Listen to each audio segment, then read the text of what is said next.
You know, when you move somewhere new, you expect maybe a quiet life, some friendly neighbors, kids riding bikes, maybe the occasional block party.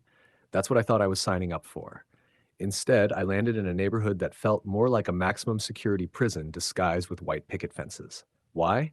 Because our HOA president, Nancy, ran the place like a dictator with a clipboard. Welcome to HOA Karen Chronicles. Comment which country you're watching from. Let's see how far this story goes. Now, Nancy wasn't just strict, she was obsessed. And me? Oh, I was her favorite target. For some mysterious reason only Nancy understood, she pegged me as a threat to the neighborhood from day one. The fact that I had friends over from time to time drove her absolutely insane. She'd peek from her curtains like a nosy spy, probably jotting down every license plate number in a notebook labeled Top Secret, Destroy Him. At HOA meetings, she'd go on wild rants about me. She once stood up, red-faced and trembling with self-righteousness, and described my friends as criminals that I was inviting to terrorize the neighborhood. I almost laughed out loud, but the woman was dead serious. You'd think I was harboring a biker gang instead of just grilling burgers with James and a couple buddies. The crazy part? None of her accusations stuck. Not one. Every complaint she filed crumbled like stale crackers. And every time she failed, it was like pouring gasoline on her obsession. Her speeches got wilder, her notes got longer, her hatred got louder. And then came the day Nancy snapped. When all her petty tricks failed, she decided to take things further than anyone thought possible. Nancy's obsession had reached a level that made the rest of us question her sanity.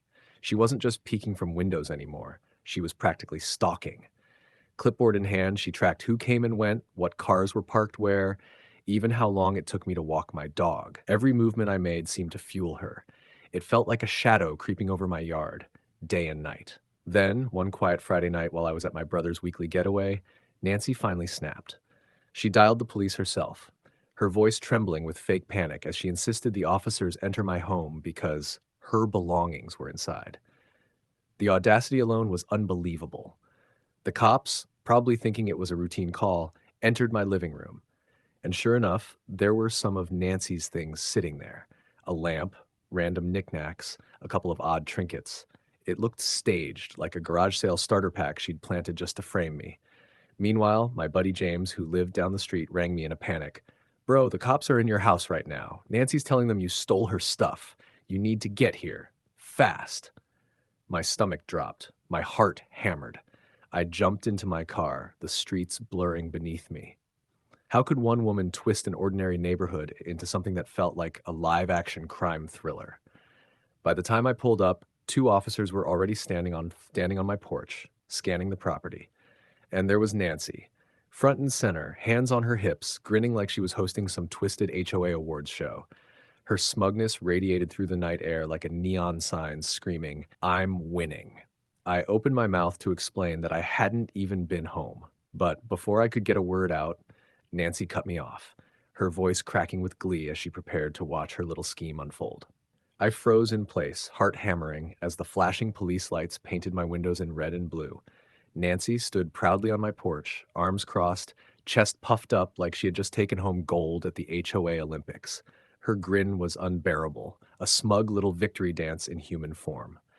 "I told you all. He's a menace. Finally, justice," she shrieked, her voice cracking with excitement. "He stole from me. My things are in his house."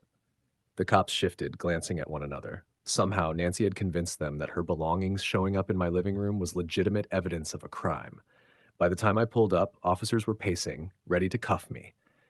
Nancy was practically vibrating with self-righteous glee, imagining my arrest as the grand finale to her HOA crusade. I tried to explain that I hadn't even been home, that I was at my brother's place all night.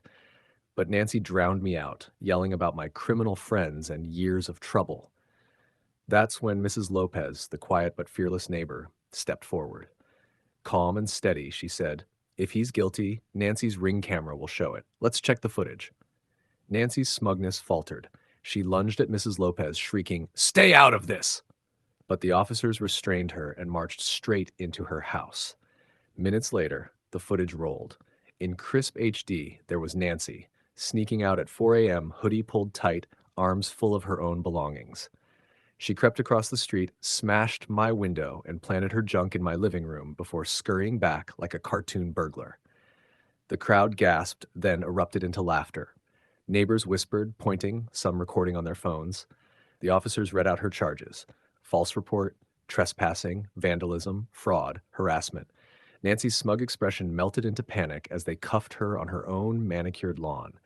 The HOA wasted no time. She was stripped of her presidency and permanently banned from leadership.